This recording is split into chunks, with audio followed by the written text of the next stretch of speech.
Chapter 1. Give yourself first. The meaning of life is to find your gift. The purpose of life is to give it away. Pablo Picasso. We often wear ourselves thin for the people we love. We spend years prioritizing their needs, their dreams, and their happiness. We might even feel a sense of accomplishment when they finally launch into the world, ready to chase their goals. But what happens when the rug gets pulled out from under us, just as we thought we could finally breathe? Taking care of ourselves isn't selfish. It's a necessary investment. It allows us to show up fully for the people and things that matter most. When we're rested, recharged, and connected to our needs, we have more to give, to others and ourselves. We pour our hearts and souls into those we love, cheering them on from the sidelines as they chase their dreams. The day they finally spread their wings and take flight can be bittersweet, a surge of pride laced with melancholy. But isn't that the natural order of things? We nurture and guide, then watch with hopeful anticipation as they embark on their journeys. The sense of accomplishment can be immense, culminating in countless sleepless nights and support. With this feeling of finally, we allow ourselves to exhale and envision a future where we can prioritize our needs and desires. However, life rarely follows a neat script. Just as we're ready to take a well-deserved breath, the unexpected can come crashing down, as I learned all too well in 2011. The housing crash of 2011 felt like a sucker punch to the gut. The kids were finally off to college in Reno, chasing their dreams, and I thought I could finally take a breath. Instead, the world seemed to cave in around me. The housing market, booming for years, took a nosedive, dragging everything else down. My home, which I'd poured my heart and soul into for years, lost value faster than I could keep track. It was like the rug had been ripped from under me, and I was descending into a dark place. That's when it hit me. All those years of prioritizing the kids, working long hours, sacrificing my own needs, it felt like it had all been for nothing. I was on the verge of burnout, with nothing left to give. It was a wake-up call, a plain reminder that I hadn't taken care of myself. The acceptance letters arrived, proudly emblazoned with the University of Nevada, Reno. My twins, the lights of my life, were finally off to chase their dreams on the other side of the state. Relief washed over me. Years of soccer games, endless science projects, and late-night college application essays were finally done. I envisioned a future filled with quiet evenings, maybe even a long overdue vacation. But the universe, it seems, had other plans. Just as I thought I could finally take a breath, the housing market went into freefall. The same market that had fueled my dreams of early retirement seemed to implode overnight. My home, which I'd lovingly renovated and painstakingly maintained, lost value with each passing day. The number on the mortgage statement became a constant source of dread, a stark reminder of the financial security slipping through my fingers. Headlines screamed about a crash, and with each passing day, the value of our home seemed to shrink. The nest egg I'd meticulously built, which was supposed to secure our future, felt like it was dissolving in my hands. The house, filled with so many memories, the laughter of kids echoing through the halls, now felt like a weight dragging me down. Panic gnawed at me. All those years of prioritizing the kids, working double shifts, and putting my needs on the back burner felt like a betrayal.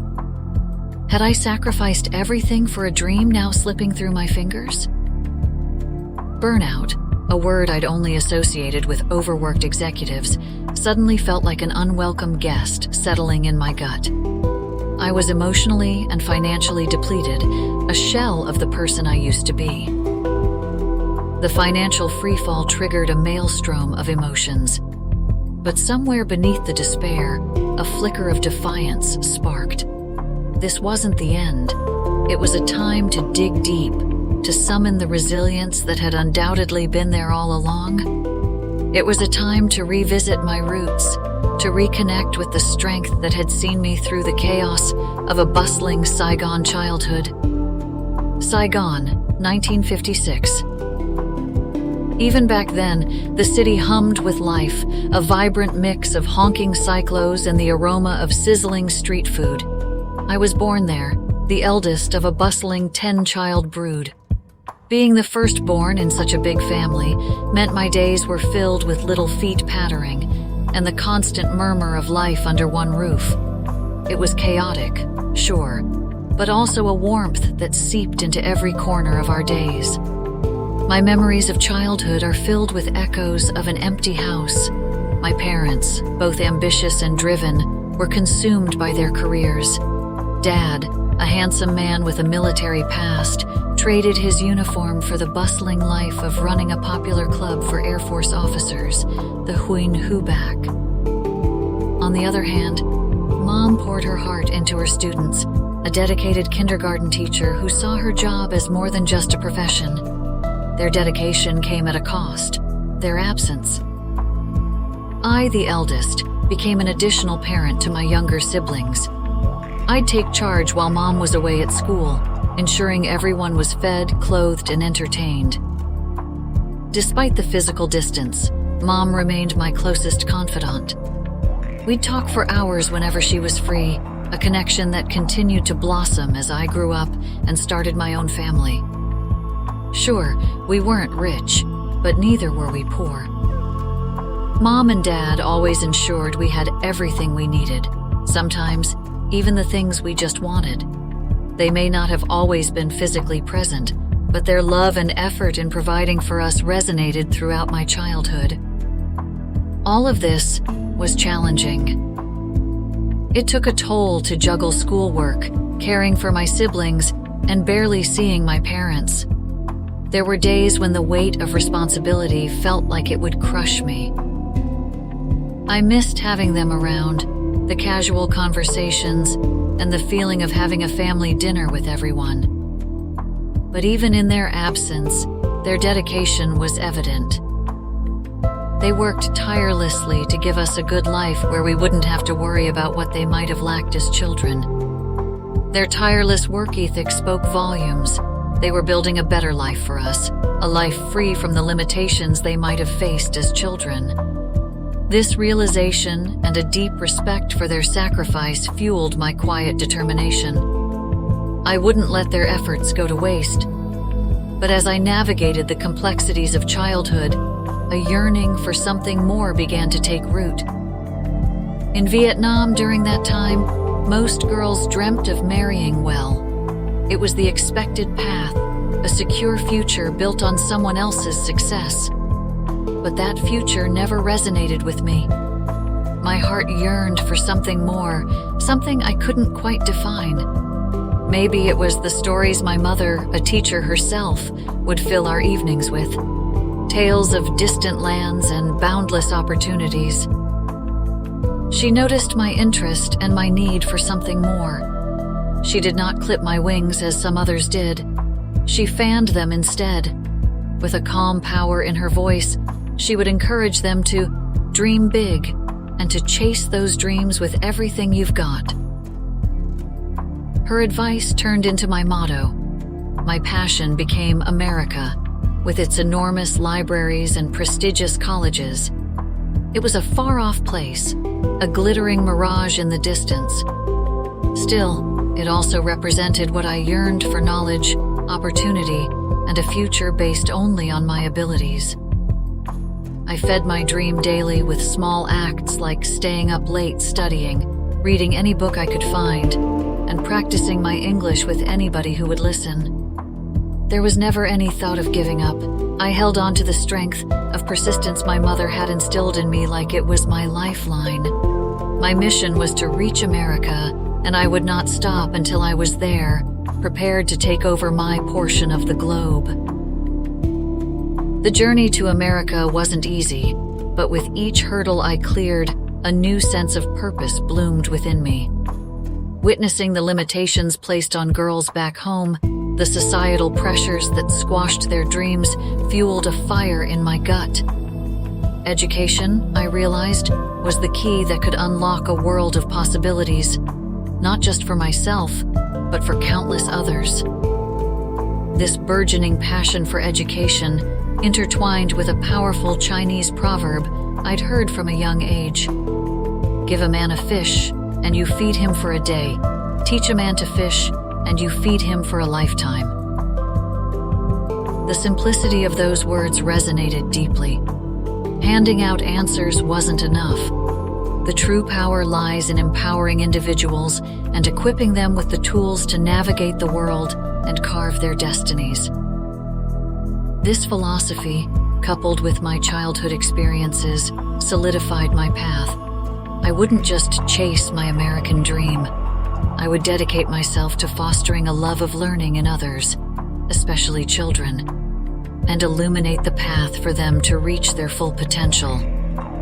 Magic unfolds when you witness a child's eyes light up with understanding.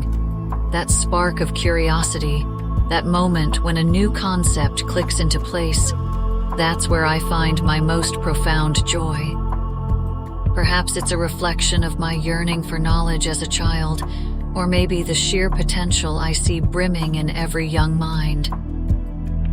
Whatever the reason, seeing the children of the world thrive, empowered by a good education, fills my heart with a warmth that no material possessions ever could. But my happiness isn't a singular note. It's part of a beautiful symphony. There's immense gratification, too, in reaching out to those in need. A helping hand, a word of encouragement, a shared resource. These small acts can make a world of difference. It's about creating a ripple effect, a wave of opportunity that lifts not just one person, but entire communities. Ultimately, it's all about creating a brighter future where education and opportunity are within reach. And that, for me, is the most accurate measure of happiness. The challenges of my early life taught me the power of resilience. It wasn't about enduring hardship, but finding the strength to keep moving forward, even when the path seemed unclear. It was about nurturing a flicker of hope, even in the darkest times. This resilience became the bedrock of my journey to America, fueled by a burning desire for education and a life on my terms. America wasn't just a destination, it was a symbol of possibility. As I dedicate myself to fostering a love of learning in children, I see a beautiful connection to my experiences. Every child deserves the chance to reach their full potential and have their dreams take flight. By providing them with a strong foundation in education and the tools for self-care, the ability to navigate challenges and nurture their inner strength, I empower them to become the architects of their futures. In a way, it's a continuation of the legacy my parents started, a ripple effect of opportunity that stretches across generations. It's a testament to the enduring power of resilience, self-care, and the belief that education can change the world, one child at a time.